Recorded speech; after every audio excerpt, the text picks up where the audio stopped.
Hi guys, welcome back to my YouTube channel. ഇന്ന് നമ്മൾ ഉണ്ടാക്കാൻ പോകുന്നത് സ്പ്രിംഗ് ഒനിയൻ തോരനാണ് കേട്ടോ. ഉള്ളിത്തണ്ട് തോരനാണ്. അതിനായിട്ട് ഞാൻ കുറച്ച് ഉള്ളിത്തണ്ട് എടുത്തിട്ടുണ്ട്. അത് അതിൻ്റെ ആ പൂവുള്ള ഭാഗവും പിന്നെ തണ്ടിൻ്റെ ചുവട് ഭാഗമില്ല അതും കുറച്ചും അരിഞ്ഞ് കളഞ്ഞിട്ടുണ്ട്. പൂവ് ഞാൻ എടുക്കാറില്ല കേട്ടോ, ചിലവരൊക്കെ എടുക്കുന്നതാണ്, ഞാനങ്ങനെ എടുക്കാറില്ലേ. പിന്നെ അത് നല്ലപോലെ വാഷ് ചെയ്തിട്ട് ചെറുതായിട്ട് അരിഞ്ഞെടുത്തിട്ടുണ്ട് കേട്ടോ, നല്ല ചെറുതായിട്ട് അരിഞ്ഞെടുത്തിട്ടുണ്ട്.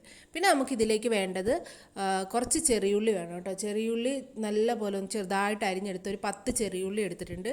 പിന്നെ കുറച്ച് തേങ്ങേൻ്റെ മിക്സ് ഇത് വേണം. അപ്പോൾ തേങ്ങ ഒരു 3-4 സ്പൂണ് തേങ്ങയും എരിവിനനുസരിച്ച് 2 പച്ചമുളക് എടുത്തിട്ടുണ്ട്. ഈ പച്ചമുളക് അത്യാവശ്യം എരിവുള്ളതാണ് കേട്ടോ. അപ്പോൾ 2 പച്ചമുളക്, ഒരു നുള്ള് മഞ്ഞൾപ്പൊടി, ഒരു നുള്ള് ജീരകവും കൂടി ചേർത്ത് ആ തേങ്ങേൻ്റെ മിക്സ് ഒന്ന് ചതച്ചെടുത്തിട്ടുണ്ട്.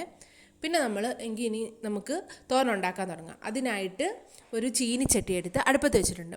അപ്പോൾ അതൊന്ന് ചൂടായി വരുമ്പോൾ അതിലേക്ക് ആവശ്യത്തിന് എണ്ണയുണ്ടല്ലോ, എണ്ണ കുറച്ച് ഒഴിച്ച് കൊടുക്കുക.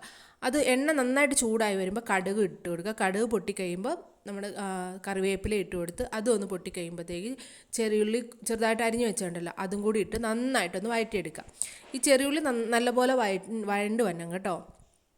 അതൊന്ന് നന്നായിട്ട് വഴണ്ട് വന്ന് അത്ര ബ്രൗൺ കളർ ആവരുത്, എന്നാലും അത്യാവശ്യം ഒന്ന് വഴണ്ട് വരണം. അത് വഴണ്ട് വന്ന് കഴിയുമ്പോഴത്തേക്ക് നമ്മൾ ചതച്ച് വെച്ച നമ്മുടെ തേങ്ങയുടെ മിക്സ് ഉണ്ടല്ലോ അതും കൂടി ഇതിലേക്ക് ഇട്ടിട്ട് ഒരു മിനിറ്റോളം ഒന്നും കൂടി വഴറ്റിയെടുക്കുക കേട്ടോ. ഒന്ന് നന്നായിട്ടൊന്ന് വഴറ്റിയെടുക്കാം.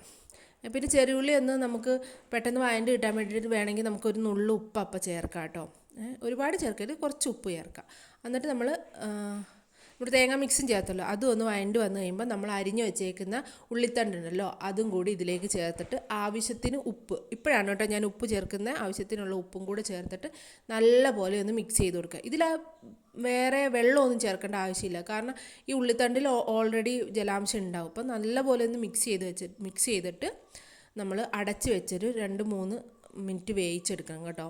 അപ്പോൾ അതിൻ്റെ ഇടയിൽ നമ്മളൊന്ന് ഇളക്കി കൊടുക്കണം കേട്ടോ ഇടയ്ക്ക്. അങ്ങനെ ഒരു 2-3 മിനിറ്റ് വേവിച്ച് കഴിഞ്ഞിട്ട് പിന്നെ നമുക്ക് നോക്കാം അതിൻ്റെ ഉപ്പൊക്കെ പാകത്തിനാണോ എന്ന് നോക്കിയിട്ട് വേണമെങ്കിൽ ഉപ്പ് കുറച്ചും കൂടി ഇടും. അപ്പോൾ നോക്കിയപ്പോൾ പാകത്തിനാണ് കേട്ടോ. പിന്നെ നമ്മൾ അടപ്പ് തുറന്നിട്ട് നല്ലപോലെ ഒന്ന് ഇളക്കി കൊടുത്ത് 1 മിനിറ്റോളം ഒന്ന് തുറന്ന് വെച്ചാണ് കേട്ടോ ഞാൻ വേവിച്ചത്. പിന്നെ 1 മിനിറ്റോളം ഒന്ന് തുറന്ന് വെച്ച് നല്ലപോലെ, അപ്പോൾ ഇതിന് നല്ല സ്മെല്ല് വരാൻ തുടങ്ങി കേട്ടോ. ഈ ജീരകമൊക്കെ ഇട്ട് തേങ്ങയൊക്കെ ഇട്ടാകുമ്പോൾ നല്ല സൂപ്പറാണ് കേട്ടോ. എല്ലാവരും ഒന്ന് ഉണ്ടാക്കി നോക്കൂ കേട്ടോ, സൂപ്പറാണ്. അപ്പം അങ്ങനെ നമ്മുടെ ഇന്നത്തെ ഉള്ളിത്തണ്ട് തോരൻ റെഡി ആയിട്ടുണ്ടേ. നമുക്ക് ഉള്ളിത്തണ്ട് തോരൻ ഓക്കെ ആയിട്ടുണ്ട്. അപ്പോൾ ഇന്നത്തെ വീഡിയോ ഇത്രയേ ഉള്ളൂ. എല്ലാവർക്കും ഇഷ്ടമായെന്ന് കരുതുന്നു കേട്ടോ. അപ്പോൾ എല്ലാവരും ഒന്ന് ഉണ്ടാക്കി നോക്കൂ. Thank you for watching.